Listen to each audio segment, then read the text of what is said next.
Shout out Brian, City Hoops, man. Shout out my boy D doing his thing. Know he gonna keep it going. I love to come back. I come back, shout it out again, man. We gonna keep it rolling. For sure, man. You know I'm a hot boy, but I ain't never lose my cool. The speed's on fire, that's why I'm riding with my tool. I ask you, just for the viewers, Howard or Hampton? Howard or Hampton? Yeah. What kind of question is that, bro? What kind of question is that, bro? You gotta throw that out there for the viewers. I'm not even, you know what I'm saying? Look. that's a whole different topic for a different day, boy. But with Howard all day. What's up, everybody? Welcome back to another episode of Grind City Hoops. I'm your host, Donovan McLemore, and today we have a special guest on the show. We have CJ Williams. CJ, just please introduce yourself to the audience. Hey, how y'all doing, man? CJ Williams, overseas pro. It's my second year. Great. So, CJ, just going back all the way from the beginning, your childhood, how did you get into basketball growing up? My dad actually got me into basketball pretty early. I could just remember, like, going over his crib, being there. He had like all the little highlight tapes, all the Michael Jordan, Magic Johnsons. So I just watched those all day, and I loved it. And he bought me my first little like over the door hoop. Mm-hmm. I was just playing that all day. I remember I used to try to dunk on it and break it. He used to, try to fix it a little bit, but he got me in there early. And then he also kind of got me into like the seriousness of the game pretty early too, having me go, play in the inner city sometimes, with the, tougher kids, bigger kids. Right. So I was introduced to it pretty early. Definitely. Growing up, aside from basketball, obviously, basketball was your number one sport as you still play today. But, growing up, did you play any other sports outside of basketball? Or was it always just like, it's just basketball? I ain't gonna lie. So I tried football one time. Mm-hmm. It won't it? I got a story about that, bro, and it's just bad. It's bad. Like I was playing a little. It wasn't even like an official like little league game. It was just me and a whole bunch of other little kids just playing. Mm-hmm. But we had the shoulder pads and all that and everything. I was good. I was nice. I ain't gonna say I was nice, but I was all right. I was but like I remember this one time. This is how I knew like this football not for me. Ran my route, caught it. When I caught it, my head was kind of turned this way. Mm-hmm. As soon as I turned my head the other way, it was a big kid right in front of me, clean my crazy.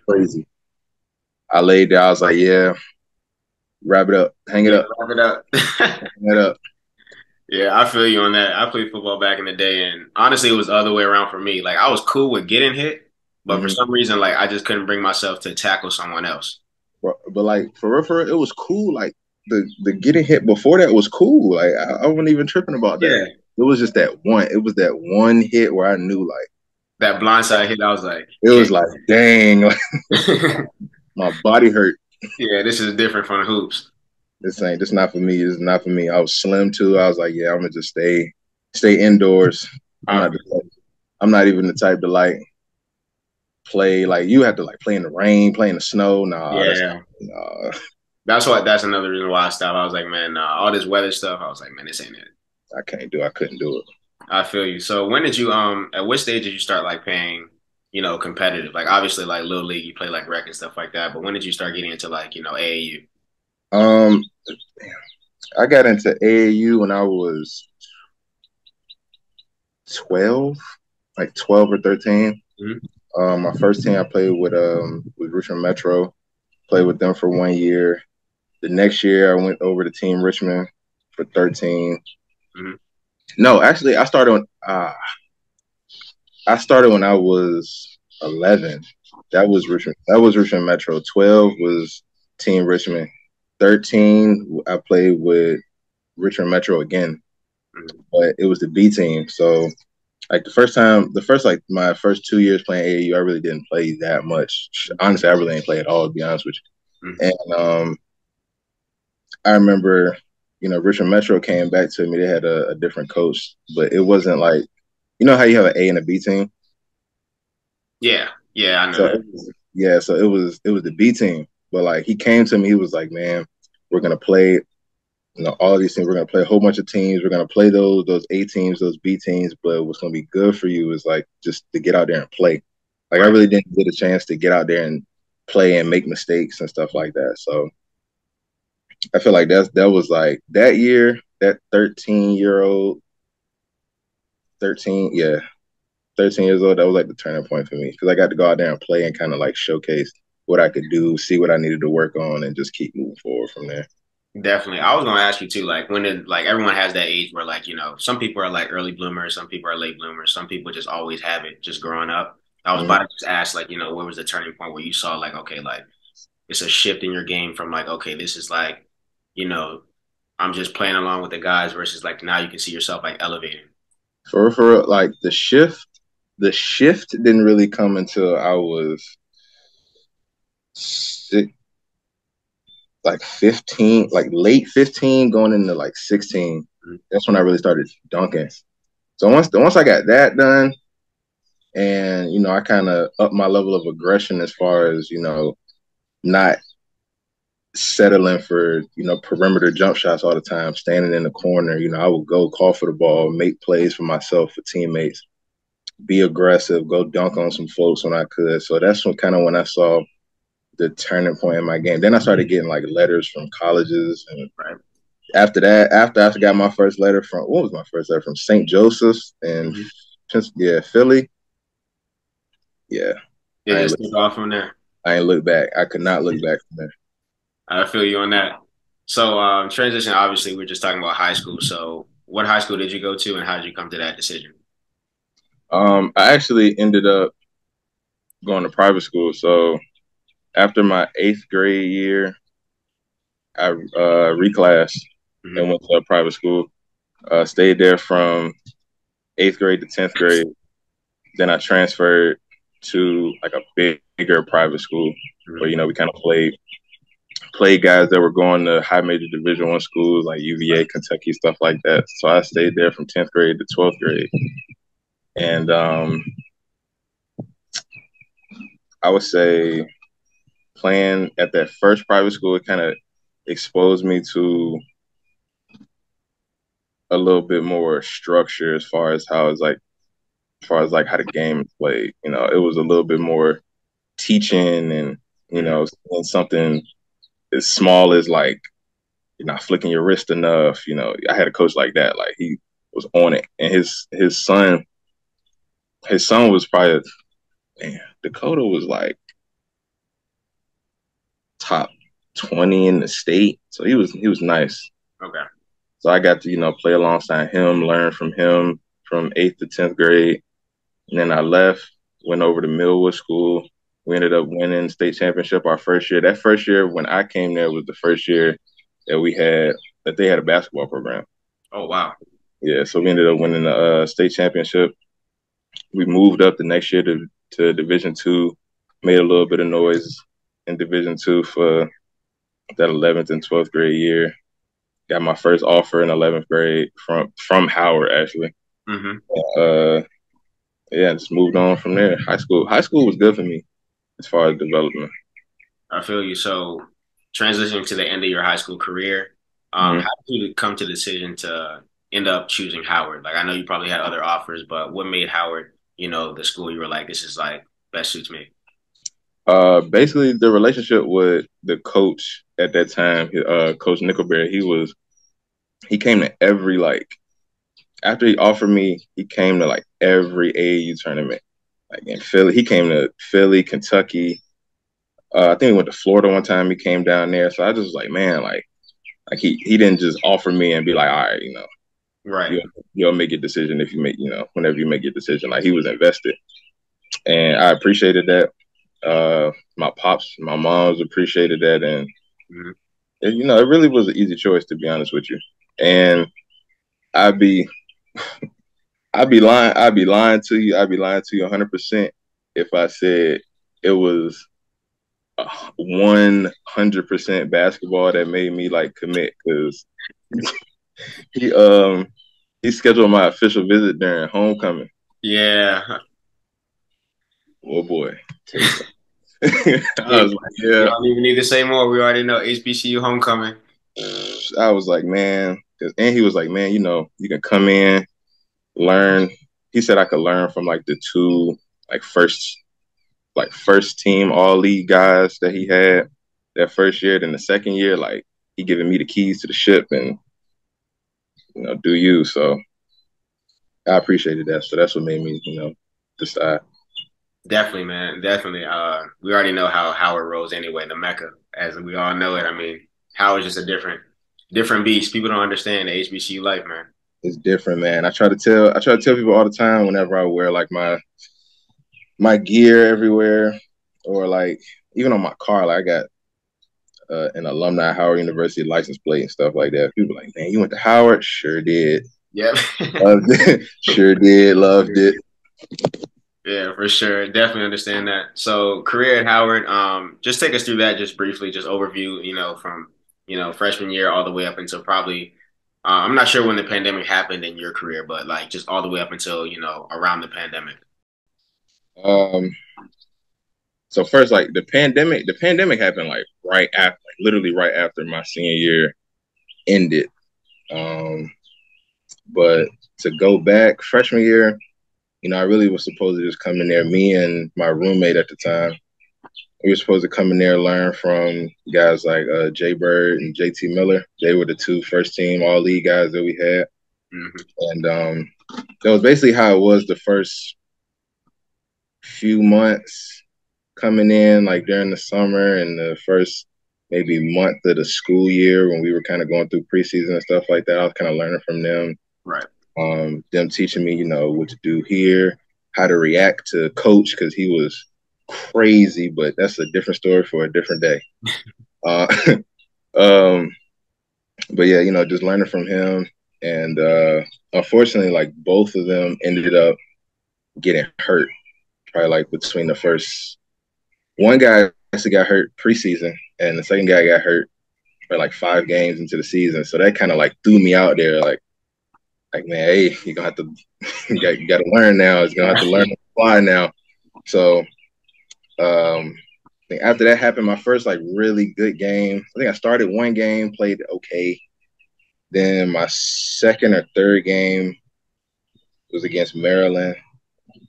Maryland, yeah, we played Maryland, had 21. So Mm-hmm. I was like, shoot, I can score 21 points against Maryland. Like, Yeah. it's like I'm good. Yeah, So exactly. we did that. I did that. Then we played like GW George Washington like 2 or 3 days later had 27. I'm like, yeah, I'm good. Like I'm comfortable. I'm good. I'm good in my skin. I'm cool. That's kind of like how freshman year went. It was really like a complete 180 as far as what I thought I was coming into. But freshman year ended up winning rookie of the year. Mm-hmm. What was I, like third team all conference, um, all rookie team. I think I was like the second or the first or second leading scorer on the team. Mm-hmm. So I'm feeling myself a little bit, but I'm not trying. I'm trying to keep it. Trying to stay humble. I'm trying to keep it home. Trying to keep it home. So Right. going into the second year, we got a recruit, Mm-hmm. RJ Cole, really good player. He's playing overseas now too. Okay. I actually talked to him not too long ago, so we gonna meet up and talk Where's he about at now? it. But second year started. It took maybe a game or two for us to kind of know each other's strengths and stuff like that, because Right. we played together in the summer in the Kinder League. Mm-hmm. So we kind of familiar with each other a little bit, but you're not gonna completely know somebody playing like 8 games in a summer Right. league. Yeah. So once we kind of like clicked, we clicked after maybe the third game. We got killed those first few games. We were flying all over the country, but once we kind of clicked, like it was not a lot of people that could stop us for real. Our first like really good game together, we played in El Paso, Texas. Mm-hmm. I think it was a tournament at UTEP. We Okay. played we played UNC Wilmington. I think he had like 41. I had 30. Yeah. Our whole team had like 80 points. So that do the math. Like Yeah, exactly. it's only really two people scoring, and we won. So it was like we were like, bro, like we really can do something with this. So going into conference play, we win a game, lose a game, Mm-hmm. what I'm saying, things like that. We were kind of still really building. Um, and unfortunately, going into the MEAC tournament, we lost that first game in the tournament. But we kind of knew we had something brewing. Right. So we both averaged like over 20 points. Mm-hmm. The number one leading scorer in the MEAC that year, I was number two. So it was like we had a good thing. We had a good thing going. Mm-hmm. And going into junior year, junior year was tough for me because before the season even started, I sprained my MCL. Oh man. Yeah, tough. Like I sprained it maybe a little less, maybe like a month, a little less than a month before the season started. So I'm stressed. I'm stressing out. I'm calling pops, moms, like, oh, we got to do, like, we got to go here, we got to go there, we got to get a first opinion, second opinion, third opinion. Like, I need to play. Like, Yeah. this is a huge, huge year for me, especially being that other schools are they were calling me and RJ to like leave because we played so well, so everybody was trying to get us to transfer and stuff like that. Okay. So I was like, man, I gotta have a great year. So I took that. I came back in a month, crazy, but I took that month, rehab, did what I needed to do. Did a lot of soul searching in that time because once basketball is gone, it's like you gotta shift your mind into a whole different type of matrix. Yeah, But it's tough. it's real tough. It's real tough. You take basketball away from somebody that's known for that, and that's all they know. Tough. I had to learn that. I'm glad I learned that early too, though, because when the pandemic hit, we'll get to that. Yeah. But but junior year started. I think I missed the first game. Came back the second game, and me and RJ kind of picked up where we left off as far as us scoring. We added Chad. His name's Chad Lott. He came from Rice University. Okay. He was a great third guy for us, like an energy guy. He was, if you could imagine, like what. I'm not trying to say we these three. By no means am I trying to say we're these three. But if like Bron, AD, and Russ, Yeah. Okay. he's Russ. Okay. He was like that energy, that like gritty, tough dude that's just gonna go for everything. Right. And we needed that, and we made some more noise out of conference play. I think we ended up being like third. We got the third or fourth spot. Mm-hmm. Going into the tournament, we won the first game. Won the second game, lost right before the championship game, so that was tough. But we still felt like we were pretty good as far as the next season. But the next season was kind of tough because we had a coaching change. Both me and RJ declared for the NBA draft, but like me and him had conversations. We both knew we was going back to school anyway. Right. We just wanted to see the process and how it was going to be. Mm-hmm. But it was tough because of the coaching change. Mm-hmm. Nobody knew what I was going to do, what RJ was going to do, what Chad was going to do. So I ended up staying. Chad and RJ left. RJ went to UConn. Chad left and went to South Alabama. Okay. So I was just like, man, I lost my guys. Like, what to do? Right. And this is your senior year, right? Going in the senior year, like it's tough. Like people calling me left and right. Like, man, you done did about all you need to do at Howard, man. You get up out of there, go somewhere bigger. But right. I mean, I was already indebted to the school for real. Like RJ had only been there 2 years. Chad had been there. He was there my sophomore year, but he didn't play. Okay. So he only really played 1 year. So it was like, I'm not saying it was easy for them guys to go. Them my guys. I ain't going. Yeah, right. Um, them leaving kind of really gave me a lot to think about. But like I said, I was already indebted to the school. I love the school. I love everything about it. I knew I was close to the all time leading scorer mark in the MEAC. So I was like, man, like that would be a really, really good record to break. And the coach, who's the coach now, Kenneth Blakeney, we had a good like hour and a half phone call.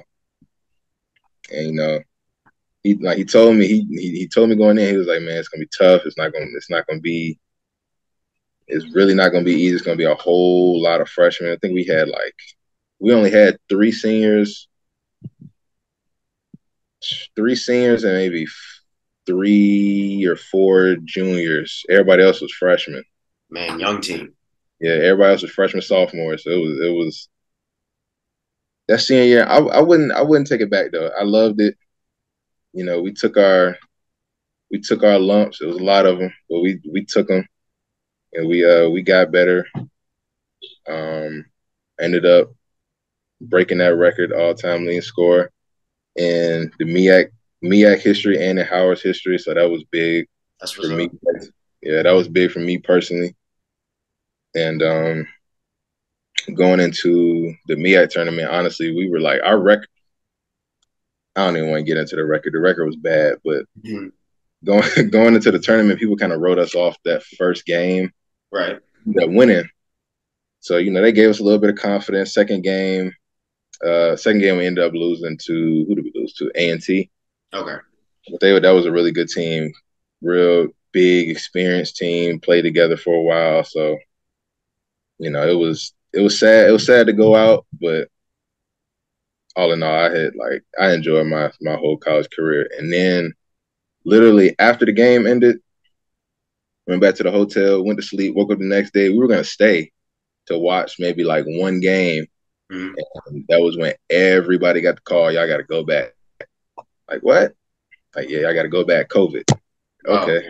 So we ended up going back to campus. We were supposed to be on campus for the rest of the school year. And we got back to campus. Everybody was cool. We like all the seniors was like, man, it's our last year. We're gonna have a good time, enjoy the ride out from school, graduate, ride off to the sunset. Right? Nah. 3 days, maybe two, not even 3, 2 days after we got back on campus, we got an email. Yeah, I got to pack y'all stuff up, go home. Yeah. Man. So it was hard, man. It was hard, losing and then kind of losing the experience. Yeah, my last like spring semester of college, like that was tough. But like we were saying, like going into COVID sucked, man. I'm not gonna lie, COVID sucked. Like it was hard. It was hard to even find a gym to even work out in, much less try to travel and get your agent to get you a workout in Orlando or Philly or DC or stuff like that. Like people are canceling that, so it was tough to even get in front of like NBA coaches trying to transition from college into professional. So it was cool. COVID was. It won't. I know. It won't. It won't, man. It really won't, man. It was a struggle, but everybody grew from it. I feel like most of the guys that I knew that was coming out with me, that was trying to play, that was kind of like having a hard time finding spots to play, whether it be overseas or in the NBA or G League. Everybody's for the most part playing somewhere. A couple guys I know in the G League, and everybody else is in Europe or South America. So right, still doing it, man. And that's good. That's good. Transitioning to where you are now. Obviously, you said you were overseas at the start of the video. Where are you now, and are you looking to still try to make that push to get to the league, or are you comfortable where you are now? I would still love to make a push to get to the NBA. Like we had a NBA HBCU combine last summer in Las Vegas during the summer league, so that allowed me to get in front of like G League and NBA coaches. So I think they're doing it again this year, and I'm going back. So that's, I really do want to make a push to try to get into the league. Like that's everybody's dream. Right. Even picks up a basketball, but like I know from my 2 years playing overseas, like you can make a lot of money playing in Europe. Yeah. A lot. Like I was like, man, like going in, I was kind of like my mindset was like, all right, I gotta like the first year, like I gotta go in here, kill.